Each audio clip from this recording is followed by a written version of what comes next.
Hi, it's Dr. Doug Curtis. And Lucy Curtis from Dyslexic and Unstoppable. Our mission is to help dyslexics rediscover their inner power. That's right. So we wanted to discuss something. We meet a lot of people through all our travels and everything like that, and discuss kids who have dyslexia and their experiences and stuff. And I just I heard something. It was actually online about a mom, and we had a similar experience. So we just wanted to discuss it. Mm-hmm. Basically what it was, this is a little girl with dyslexia who was learning how to spell and had a spelling test coming up. And she practiced and practiced and practiced, and her mom used a lot of the techniques we talk about with the colors and the pictures and that kind of stuff to help. And she got 100% right, but she forgot to capitalize two of the words, and therefore got those two wrong for capitalization.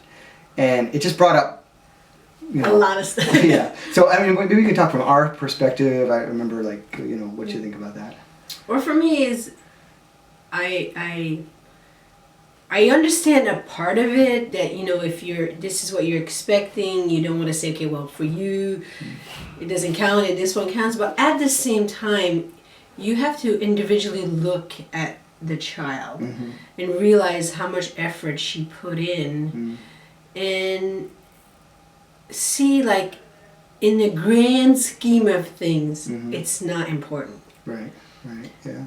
What is important is that she was able to learn, and she did her best, and I think there's another way to approach it. Right, I think so too, and I think also part of the thing is to reward her for that effort and for the fact that she got all of the things right is going to empower her more, so that next time when she comes right to a spelling test, she's willing to put in the effort, she's willing to work extra hard, and then maybe she will remember the capitalization or something like that. Something just came to my mind is tell her you got all the words. You can say, like you say, 1,000,000 times, so you can say the same information.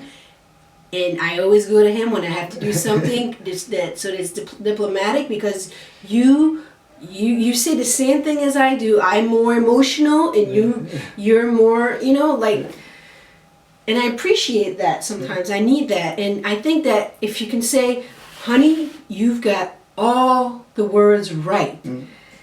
The only thing that was, the other thing that I was looking at was the capital. Right.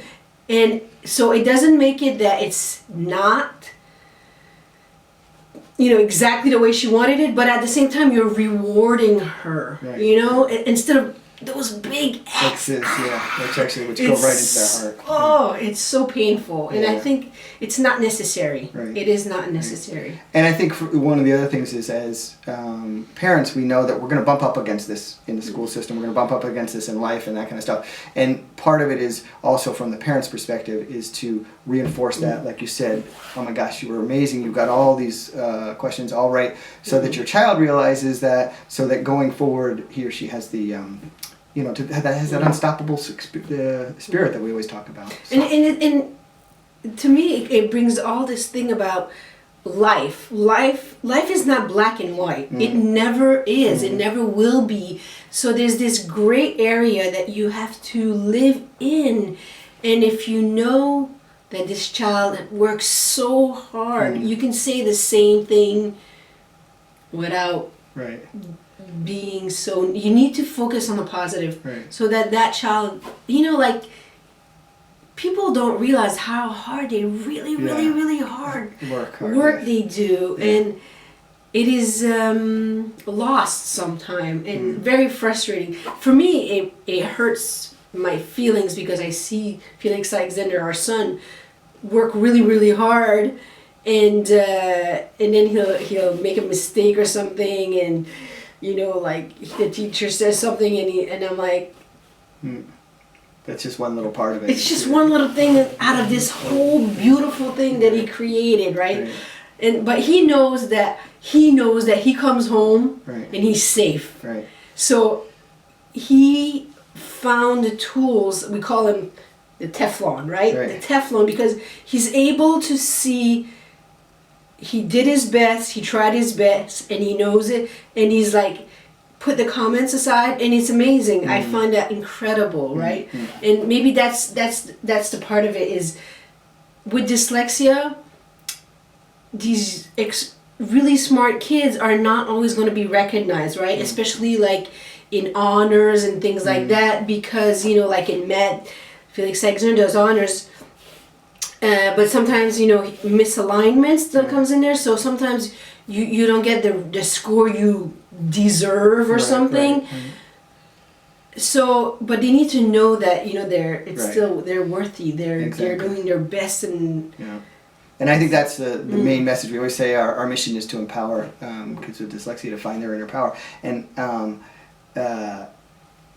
they have it. So the big thing is, as parents, we have to be there and support them, and then reiterate, how great they are doing and that kind of stuff. So anyway, it was just some feelings we felt from some of the conversations we've had with people with kids with dyslexia. Let us know what you think by leaving us a comment below, and visit us at dyslexicandunstoppable.com. thank you. Thanks.